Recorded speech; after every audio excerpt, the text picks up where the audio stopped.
Thank you. Thanks. Thank you. Now, I come to Nii, and Nii, you have a special responsibility because your country itself happens to have that particular special responsibility.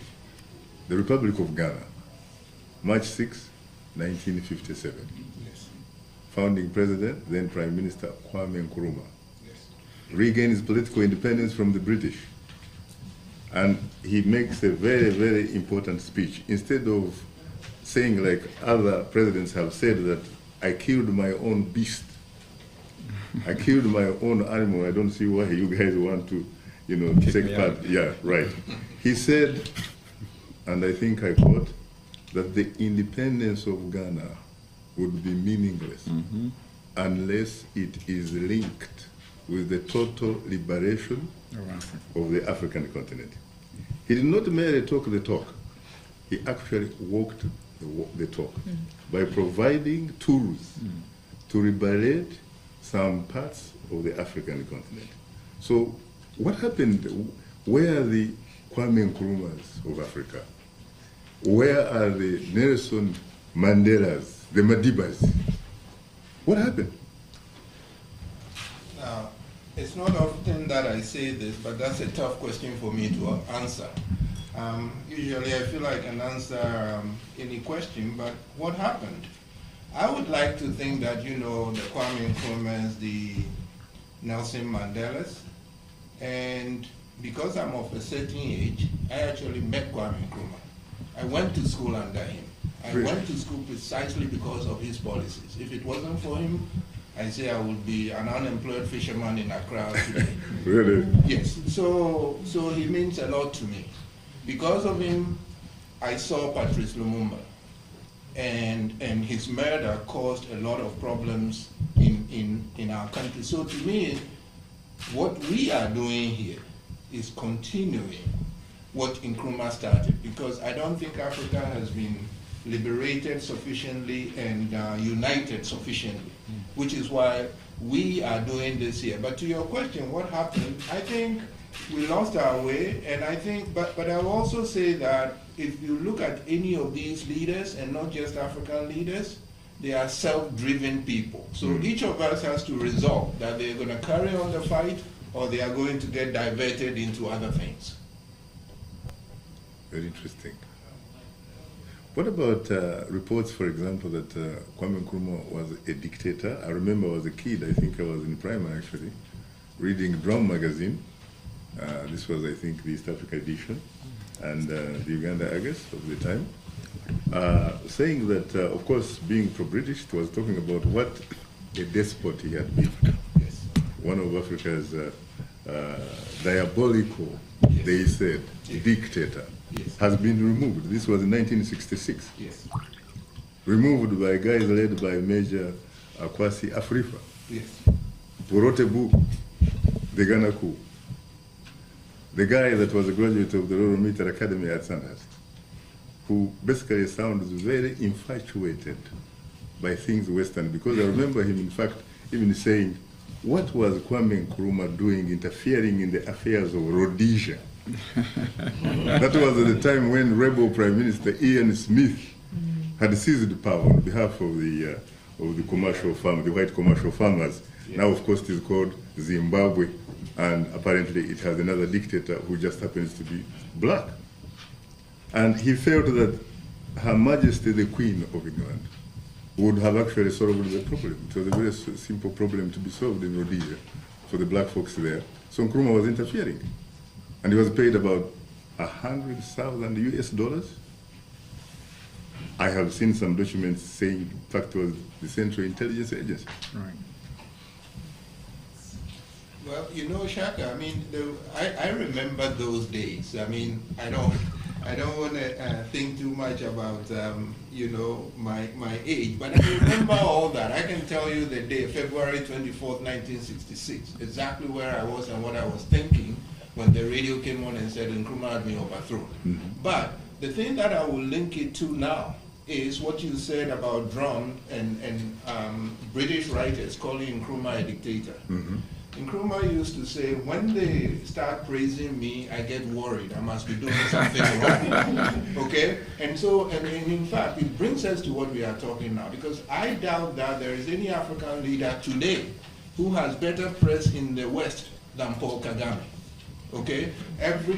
So many Americans in all walks of life have told me he walks on water. They say, no, have you ever been to Kigali? Kigali is the cleanest city in Africa. Right. My point is that... Isn't it clean? my point is that, seriously, when we are looking at African development, and when we look at African history, and when Nita talked about how rich the Congo is, we have to understand that there are parties and interests that covet Africa's wealth. Yes. And they use different systems and tools. And one of their tools is to tell us who our leaders are. That's right. And so what I'm saying is, you should be suspicious when there are African leaders who are being lifted up. Yes. As the best leaders of Africa, and we should look into it very carefully and decide for ourselves, what are the people free to speak and what are they saying. Now, if I might add one more thing though, we had also wanted at some point maybe to make reference quickly to Ethiopia. Mm-hmm. Yeah, we'll get there. And Egypt. And the thing that I want to throw in is this. I think that we should also look very closely at the responsibility of the United States. Mm-hmm. And even the issue of American interests. And what I like to think is, you are a citizen of this country. You may have been born in Africa, but you are a citizen. And therefore, it is part of our responsibility to help shape U.S. interest. And so the question is it really in American interest to be backing dictators who are killing their people, raping their people, and destabilizing their countries? I don't think it's an American interest. So in fact, what I would like to do is have a dialogue with the American people and say, you are not being told what your government is doing in Africa, and it blows back and it's a surprise to you, and that we should shine a light on that. Yeah, Nii, you touched about the issue of when an American administration praises an African leader, people should be very careful. Yes. But there are some exceptions. Yes. For example, look at the Madiba. Yes. The whole world went to Kun to bury the Madiba. So how do you explain to an average American It wasn't citizen? always like that. It wasn't always like that. I know that initially I know that same Madiba was regarded as a terrorist, as a communist. The ANC was a communist organization up to the Reagan administration, I remember. Yes. But suddenly things changed.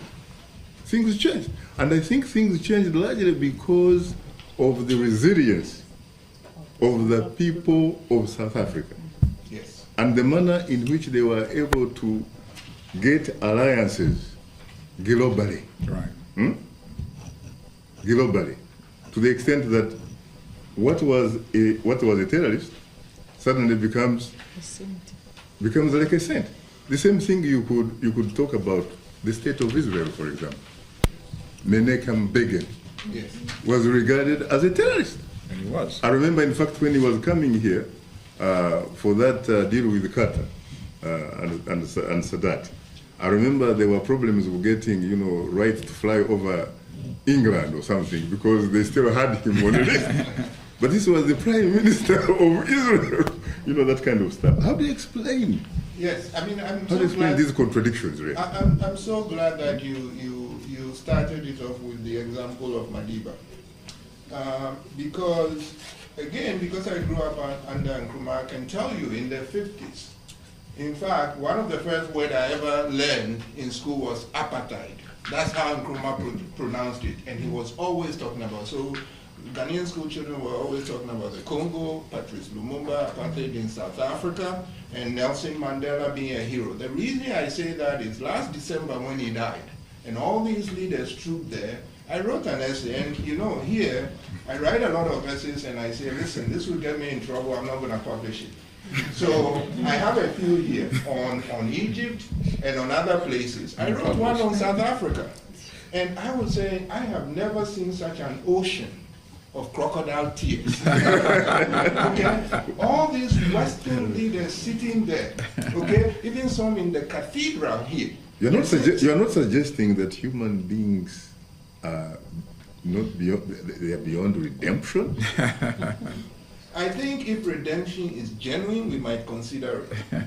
But when we have questions about it, and this is my point, there are American politicians, we are in Washington, so I don't want to mention names, who were saying, oh, we didn't know how bad apartheid was. And I was Maybe what they are you didn't talking know. about? Maybe innocently they didn't know. They betrayed Nelson Mandela. They turned him over to the South Africans. Authorities. So they knew exactly what he was. You know, when he came here, and I'm proud that in 1990 I got to sit in a room with him when he came here because I worked at Trans-Africa. The day he got here, he called us in to thank us. You know, at that time they listed him a terrorist. They listed him a terrorist until he was like 85 years old. They knew exactly what he was. So I'm saying there's a lot of hypocrisy. But one more reason. But the person that betrayed him was not America. He may have been an American. Yes. But it was not America. Oh. Because later on, it is also an American or Americans Yes. of whom we were part of. Yes. That Trans-Africa thing. Yes. Shaka, I think you've asked so many great questions. I ran out of accolades. I mean, no, I think that is a brilliant question. Really, I'm serious, because you even mentioned America doing this, America doing that. It seems to me the question is, who is America? What we are talking about here, of leaders getting in bed with terrible African leaders. I can tell you that I believe strongly, and I taught this at Georgetown, it is the occupants of the White House and the bureaucrats. It's in their interest to deal with dictators. If you define who America really is and what American interests are, American interests are not served by being in bed with dictators or by betraying Nelson Mandela. So actually my challenge to the media and even people here, what we are saying is that the US government, and you know, the US government has a long history of supporting dictators, okay? Africa, since 1960, this is the year of independence, but they were supporting tyrannies, apartheid, even before Africa started becoming independent. Right. So the only thing that can block the United States, there's only one force stronger than the United States government, that's the American people. Right. So in fact, my crusade has always been, they support dictators in the dark. I want to shine a light on it. I want to talk about it, which is why we are trying to organize this so that next week when they show up here, and President Obama has his press conference with them on Wednesday, we are hoping that some media will ask him. That there are some Africans saying that your best friends are all, you know, I mean, America's best friend, the ones who get the most money from the US. They are terrible people, and we are arguing as people with roots in Africa, but now who are American citizens and residents here. It is not in the United States' interest to be in bed with these people. That's not America's real interest. Let me ask you this question and then throw it to the audience. I think you and I yesterday or the other day were talking about a former U.S. Secretary of State, Dr. Condoleezza Rice. Yes. Going to Cairo, Egypt. Yes. And saying since 1952, with the coup of Gamal Abdel Nasser, the United States and its Western allies supported what they considered to be quote-unquote stability, when in fact it was a code word for dictatorship. Yes. But they were saying that through stability they would end up attaining democracy and what have you. So what did she say? After almost 60 years, yes, we have neither stability nor democracy. So why can such a very important official of this global power talk like that and just becomes words basically? You know, that is the tragedy of it. But in many ways, I'm a Johnny One Note, so I'll say it's because of the American people. If they will take it and run with it, you are so right. Condoleezza Rice in 2005 went to Cairo and said, for 60 years, my country, the United States, sacrifice democracy for the sake of stability, and after 50 years, we have neither. So we are not going to do that anymore. What breaks my heart is that a year ago, in Egypt, and there are some people who say, well, that's the Maghreb and that's North Africa. Well, when I look on the map, it's part of Africa. Egypt is a pivotal African country. And what has gone on there, I think, is absolutely terrible. You don't like a president? Vote him out. Don't go and arrest him, tear up the constitution, and do a questionable election, and then say we have a new president. Not, so I'm saying that is terrible, but the other thing that breaks my heart is I live in the US now. I pay taxes. And I think it is heartbreaking that it will be said, well, we won't call it a coup, we will restore their money, what they have done is fine. Because what Condoleezza, it seems to me we are returning to the mistake that Condoleezza Rice was underlining. And in fact, one other essay, and again I chickened out, I said, okay, I'll print it out and give it to the president. I got here and said, no, I won't give it out. My title is U.S. Mistake in Egypt, returning to supporting strong men instead of strong institutions. We have gone back to supporting the very system that hurt Condoleezza Rice said. And she doesn't say many things I agree with, but I think she was right on point on this, that sacrificing democracy for the sake of stability, you wind up getting neither one.